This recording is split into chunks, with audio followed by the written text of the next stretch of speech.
మన కర్మ మన జీవితం అనేది మన కర్మ ప్రణాళికతోనే లేదు, భార్య కర్మ ప్రణాళిక, పిల్లలు, మనకు అనుబంధం ఉన్నవాడు అందరి ప్రణాళికలు అందులో ఉంటాయండి. అందుకే పెళ్లి చేసేటప్పుడు అమ్మాయి జాతకాలు కలిసేయాలి ఎందుకు చూస్తే ఆ మాత్రం నిమిత్తం మాత్రంగానైనా చూడాలి. బొత్తిగా నైదంతారు పెట్టుకుని పెళ్ళిళ్ళు చేసేస్తే మనల్ని అంటుకుపోతుంది కాపురం, అనుమానం లేదు అందులో. ఇప్పుడు అసలు చేయకూడదు అలాగా. అందుకే చూస్తారు ఆ మాత్రం. ఇంకా అక్కడి నుంచి ఇదేదో కొంచెం పొడుగ్గా ఉంది, ఇదేదో పొట్టు, అంత విపరీతం అక్కర్లేదు. ఇంకా జాతకాలు ఇవన్నీ ఎప్పుడు స్థూలంగానే పాటించాలి. దయచేసి అర్థం చేసుకోండి, సూక్ష్మంగా వెళ్ళకూడదు. ఎందుకంటే జాతక జ్యోతిష్ శాస్త్రం మొత్తం ఖగోళ శాస్త్రం, మానవ జీవితానికి సంబంధించింది కాదు. అది మొత్తం సమాజ జీవితానికి సంబంధించింది, మొత్తం భూమండలానికి సంబంధించింది. అతివృష్టి, అనావృష్టి, అష్టగ్రహ కూటమి, సూర్యగ్రహణం, చంద్రగ్రహణం, ఏ పంటలు ఏ కాలంలో పండతాయి, ఇవన్నీ చెప్పడానికి జ్యోతిష్ శాస్త్రం. కానీ నీ చెయ్యి నా చెయ్యి, నీ మూతి నా మూతి చూసి చెప్పడానికి కాదు. అది దాన్ని అలా చేసేసారు మహానుభావులు, వారికి నమస్కారం. ఎందుకంటే వ్యాపారం చేయడానికి బాగా వీలు, మనిషిని ఎంత భయపెట్టేస్తే అంత వీలు. అందులో మీరు మీ జీవితాల్లో మీకు చెప్పిన చూసుకుని 90% అబద్ధాలే, 10 కూడా జరగవు. ఆ జరిగిన వాళ్ళ చేత చెప్పిస్తారు టీవీల్లో, అవి మనం నమ్మేస్తూ ఉంటాం.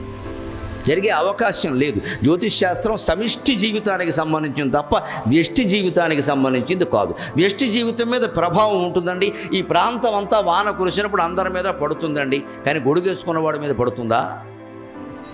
కొందరికి 2 చినుకులు పడగానే జలుబు చేసేస్తుందండి. ఒక్కోడు వానలో తారంగా వాడినా ఏమీ చేయదండి. వాడి శక్తి సామర్థ్యాలు ఉన్నాయా లేదా? అక్కడ జ్యోతిష్ శాస్త్ర ప్రభావం కూడా అంతే. స్థిరమైన సంకల్పం, భక్తి, జ్ఞాన వైరాగ్యాలు కలిగిన వాడిని నవగ్రహాలు కాదండి 18 గ్రహాలు ఉన్నవాడిని ఏం చేయలేవు. మొహమాటం ఏం లేదు ఆ విషయం. వెంకటేశ్వర సుప్రభాతం సహా అన్నింటిలో ఉంటుంది, మీ ధైర్యం కోసం చెబుతున్నా. సూర్యందు భౌమ బుధ వక్పదికం యసౌరి స్వర్భానుకేతు దివిషత్ పరిషత్ ప్రధానాగ త్వద్దాసదాస చరమావధి దాసదాసాక శ్రీ వెంకటాచలపతే తవ సుప్రభాతం. సూర్యుడు, ఇందు చంద్రుడు, భౌమ కుజగ్రహం, బుధగ్రహం, వాక్పతి బృహస్పతి, కావ్య శుక్రగ్రహం. సూర్యందు భౌమ బుధ వాక్పతి కావ్య శౌరి, సూర్యుని కుమారుడైన శనీశ్వరుడు శౌరి అంటే. స్వర్భాను రాహువు, కేతు, నవగ్రహాలు. ఇంతకు మించిన 10వ గ్రహం ఏది లేదు. 10వ గ్రహం ఎవడైనా ఉంటే ఈ జాతకం చెప్పించుకుని వాడే 10వ గ్రహం. ఇవన్నీ వెంకటేశ్వర స్వామికి, భగవంతుడికి త్వద్దాసదాసచ రమావధి దాసదాసాగ, ఆయన దాసుడికి దాసులు వీళ్ళు నవగ్రహాలు కూడా. వీళ్ళు మనం ఏం చేస్తారండి, ఊటికి నవగ్రహ పూజ అనడం పారిపోవడం అక్కడి నుంచి.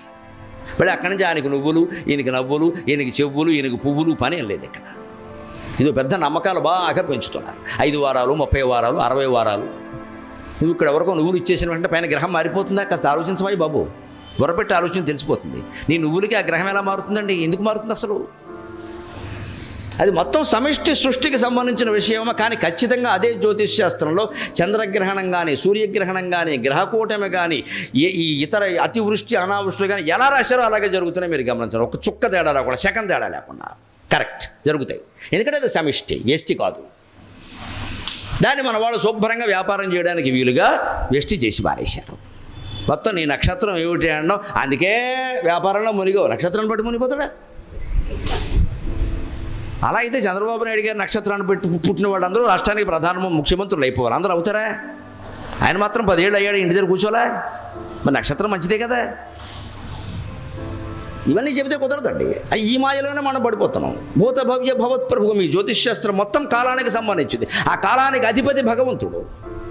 ఆ భగవంతుడిని మనం మనస్సులో స్మరించడం మానేసి ఇది చూపించుకుందామా, అది చూపించుకుందామా, నువ్వులు దానం చేద్దామా, మినువులు దానం చేద్దామా, ఎన్ని చేస్తారు, ఎంతమంది కోసం ఎన్ని చేస్తారు. మళ్ళీ రాహు కేతు అనగానే చెలో కాళహస్తి, మళ్ళీ అదొకటి. ఇక్కడ మధ్యన దూడు బయలుదేరింది బాగా. మొత్తం అక్కడికి వెళ్ళి రాహు పూజ, కేతు పూజ, తోక పూజ, తొండం పూజ అని చేయించి మొత్తం వాళ్ళు ఇంకా అదో సిస్టమ్ పెట్టారు. శివుడు పక్క వెళ్ళిపోయాడు కాళహస్తిలో, రాహుకేతువులు మిగిలిన కర్మ కాలిపోయి. బ్రహ్మరాంబాను శివుడు వెళ్ళిపోయాడు అక్కడి నుంచి. జ్ఞానప్రసూనాంబ శివుడు లేడండి. రాహుకేతువే ఎంతసేపు పాములు గొడవలే, ఎందుకంటే మన భయం. అసలు శివుడు వెళ్ళిపోయి. అదే కాళహస్తి శతకంలో దూర్జుడు స్పష్టంగా ఏం చెబుతాడంటే ఈ జాతకాల గురించి, గ్రహదోషంబులు దుర్నిమిత్తములు నీ కళ్యాణ నామంబు ప్రత్యకమున్ వేర్కొను ఉత్తమోత్తముని బాధల్ పెట్టగా జాలునే దగను కప్పగ జాలునే శలభ సంతానంబు నీ సేవ చేసి హతక్లేశులు కారుగాక మనుజుల్ శ్రీకాళహస్తీశ్వర. ఎంత అద్భుతమైన మాట చెప్పారండి. కాళహస్తి శతకం రాసినటువంటి దూర్జటి మాట కూడా నమ్మట్లేదు మనం. కాళహస్తిలో గ్రహదోషాలు, దుర్నిమిత్తాలు, దుశ్శకునాలు ఇవన్నీ మామూలు వాళ్ళని ఏమైనా చేస్తాయేమో నాకు తెలియదు, కానీ నీ కళ్యాణ నామంబు ప్రత్యేకమున్ పేర్కొను ఉత్తమోత్తముని బాధల్ బెట్టగా జాలునే. ఎవడైతే తన మనస్సులో నిరంతరం నమ శివాయ నమ శివాయ నమ శివాయ, నమో నారాయణాయ నమో నారాయణాయ నమో నారాయణాయ, శ్రీమాత్రే నమః శ్రీమాత్రే నమః శ్రీమాత్రే నమః అని నిరంతరం మనస్సులో ఏదో ఒక దైవనామాన్ని స్మరిస్తూ ఉంటాడో వాడు వెంట్రుక పేకలు అవతల బో అని చెప్పాడు ఆయన. అది మనం చేయడానికి బద్ధకమై ఓ కేజీ నువ్వులు దానం చేసేసి మన కోడిపందాలు మనం ఆడుకుంటాం ఇక్కడ మన పేకాట. కారణం అది మన బద్ధకం అండి. మన కోడిపందాలు ఆడతాం, పేకాట ఆడతాం, సమస్తం ఆడతాం, భగవన్నామస్మరణ చెయ్యం. ఒకవేళ చెయ్యికి తప్పదంటే ఓ బ్రాహ్మణ్ణి పిలిచి నువ్వు చెయ్యి, మా బదులు నీకు 100 రూపాయలు ఇస్తామంటాం. మంచిపోయింది. ఇప్పుడు వాడికి 100 వచ్చాయి, మిగిలిన మనకు 100 కూడా పోయింది, ఏమి రాలేదు.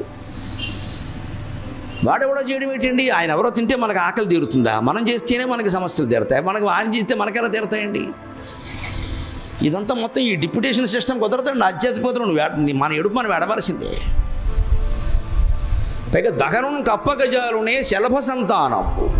అగ్ని దగ్గరికి మిడతలు రాలేవు కదా. పరమేశ్వరుడు అగ్ని స్వరూపుడు కదా.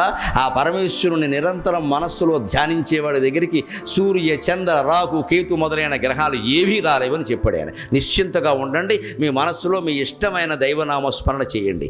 ఏ జాతకాలు ఎవరికి చూపించుకోక్కర్లేదు, హాయిగా ఉంటుంది. అది ఆ భయం లేకే మనం ఇలా భయం కారణంగానే ఉండిపోతున్నాం. అంతే. ఎప్పుడు ఏమైపోతుందో ఇది ఒకటి మార్చేస్తావా? జస్ట్ లాజిక్ అండి. ఇక్కడ నువ్వు దానం ఇచ్చేస్తావా, అక్కడ మొత్తం వెంటనే అబౌట్ టర్న్ అని శనివాడు తిరిగిపోతాడా? మరి అలా తిరిగిపోతే ఇంకోటి మీద పడాలి, వాడు దానం ఇవ్వలేదే. ఏ గ్రహాలు ఎలా ఉన్నాయి మనం చదువుకుంటున్నాం, ఆ మాత్రం విజ్ఞానం తెలియదా? అంత అజ్ఞానంలో పడతారేమిటండి వాళ్ళు ఎవరో చెప్పగానే. పైగా వీళ్ళందరూ సన్నాసులు టీవీల్లో అరగంటకు 25,000 ఇచ్చి పెట్టించుకుంటున్నారమ్మా మొహమాటం లేదు చెప్పడానికి. పక్క వ్యాపారం పేయింగ్ మోర్ దాన్ 25,000. మండిపోతే నాకు ఇంగ్లీష్ వస్తుంది, తెలుగు రాదు. డబ్బులు ఇచ్చి పెట్టించుకుంటున్నారు కార్యక్రమాలు. అవి చూసి మనం ఫోన్లు చేసి మా పిల్లకి బాగోలేదండి. కూర్చో అమ్మా, నీకు బాగుంటే పిల్లకి బాగుంటుంది, కూర్చో ఇంట్లో. మన బలహీనత, మన భయం, వాడు సొమ్ము చేసుకుంటున్నాడు అక్కడ స్పష్టంగా. మళ్ళీ మనమే విష్ణు సహస్రం పట్టుకుని ఆయన విష్ణు సహస్రం పారాయణ చేయమని చెబుతాడు. మనకు దాని అర్థం చెప్పడం, ఎందుకంటే అర్థం చెబితే ఇంకా చేయక్కర్లేదు, మనం ఆయన వెనకాల పడడం చెప్పడం. అందుకని పారాయణ చేసి 100 మంది కూర్చోండి, 1000 మంది కూర్చోండి, 1,00,000 మంది కూర్చోండి, గోతులో కూర్చోండి, ఏం కాదు. అక్కడ ఏం చేసినా ఒకటే. భూత భవ్య భవత్ ప్రభువు అన్న ఒక్క నామానికి అర్థం తెలిస్తే మనం ఇంకా దేనికి భయపడాల్సిన పని.